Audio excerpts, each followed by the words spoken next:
Carol was a very beautiful girl. She was 26 years old. She lived a simple life. She worked at a bakery to help her family. Every morning, she woke up early, and every night, she went to bed tired. That was her life. One day, everything changed. A boy came into the bakery. His name was Paul. He was rich. Everyone in town knew his last name. His family had money, cars, houses, everything. But he came alone, and he asked for one cupcake. The next day, he came again and again. People started talking. Why is Paul going to that bakery? Is he lost? Is he in trouble? But Paul was not lost. He began asking questions to Carol. What do you like? Do you read books? Do you like music? Carol was confused. Why are you talking to me? She asked. He smiled and said, because you are not like the others. That made her think. What did he mean? What was he looking for? After 2 weeks, he said, I think I like you. Carol didn't know what to say. She was poor. He was rich. Was he joking? But the next day he said it again. I think I like you a lot. Now she was confused. Could a rich boy love a poor girl? Would his family accept her? Was this even real? At first, no one knew about Paul and Carol. They talked in secret. They laughed. They shared stories. It felt special, but secrets don't stay secret forever. One morning, Paul didn't come. Then 2 days passed. Then 3. Carol was worried. Did he forget about me? Did I do something wrong? On the 4th day, he came back, but he looked different. He said, My parents found out about us. Carol's heart began to beat fast. She said nothing. She just listened. They are angry, Paul said. They told me I can't see you again. Why? Carol thought. What did I do? Paul said, They said if I stay with you, they will stop supporting me. No money, no car, no job in the family business. Carol couldn't believe it. She wanted to cry, but she stayed quiet. Then he said, I don't care. I want to be with you. But Carol wasn't happy. She was scared. If he chooses me, he will lose everything. She said, You don't need me. You need your future. Paul answered, You are my future. Those words were sweet, but also dangerous. Now Paul had to choose love or money, Carol or his family. And Carol had to ask herself a painful question. Do I let him fight for me, or do I walk away before he loses everything?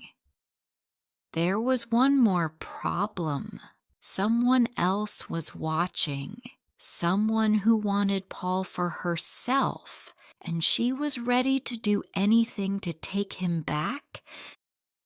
Days passed. Paul kept visiting Carol, even when his parents told him not to. Every time he left his house, they asked, Where are you going? Are you still talking to her? Paul didn't answer. He didn't want to lie, but he didn't want to stop seeing Carol. At the same time, something else was happening. Rachel, a rich girl from Paul's world, had always liked Paul. Their parents wanted them to be together. Everyone thought they would get married one day, but now Paul was spending time with a poor girl. Rachel was angry. She felt jealous. She felt afraid. What if he loves Carol? What if he forgets about me forever? She began making plans. One day, Rachel went to the bakery. She looked at Carol and said, "You don't belong with Paul. He has a future. You don't. Do you really want to destroy his life?" Carol didn't answer, but her heart was beating fast. That night, Carol couldn't sleep. She thought, maybe Rachel is right. Maybe I'm just a problem. Maybe I should go. The next day, Paul came with flowers. He said, "I want you to meet my friends." But Carol said, "Maybe we should stop." Paul was shocked. "Why?" he asked. She said, "Your life is full of big things. Mine is small. You will lose everything. I don't want that."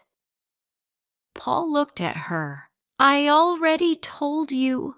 I don't care." Carol didn't know what to do. She knew that Rachel was right. Paul's father took his car, his money, and his phone.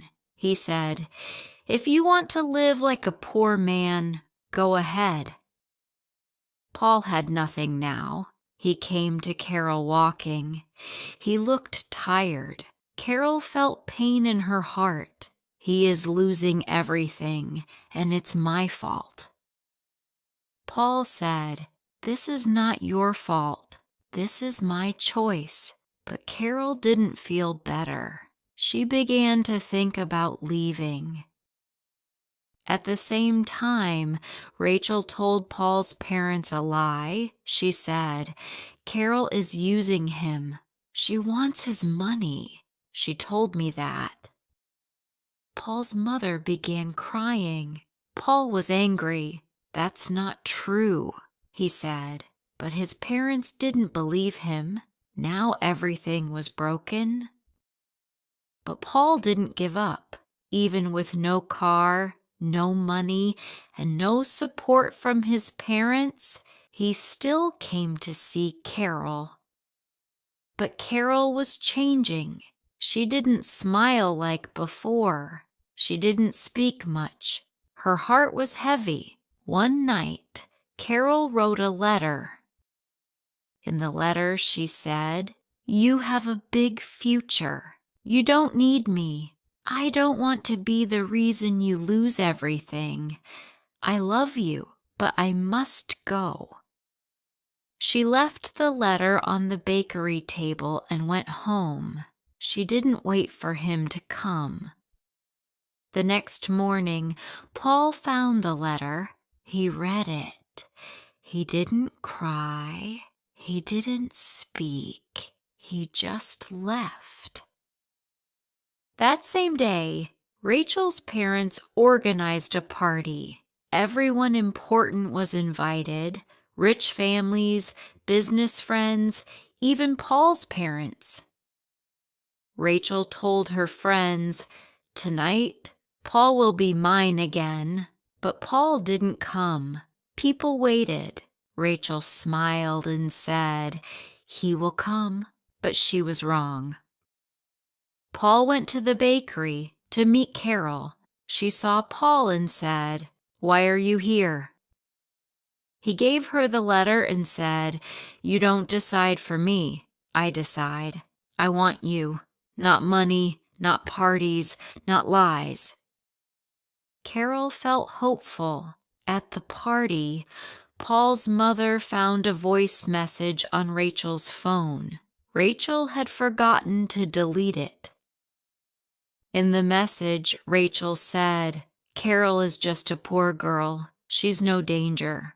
I'll scare her. She'll leave him. Trust me." Paul's mother listened in silence. Then she said to her husband, "We made a huge mistake." The next morning, Paul's mother went to the bakery. When Carol saw her, her heart stopped. What is she doing here? Will she ask me to leave Paul again? But Paul's mother didn't look angry. She put a small letter on the table. "I found this," she said. Carol opened the letter. It was the same letter she had written to Paul, the goodbye letter. "Paul gave me this yesterday," his mother said. "He loves you." Carol didn't say a word. She didn't know what was happening. Then Paul's mother said, "I listened to a message on Rachel's phone.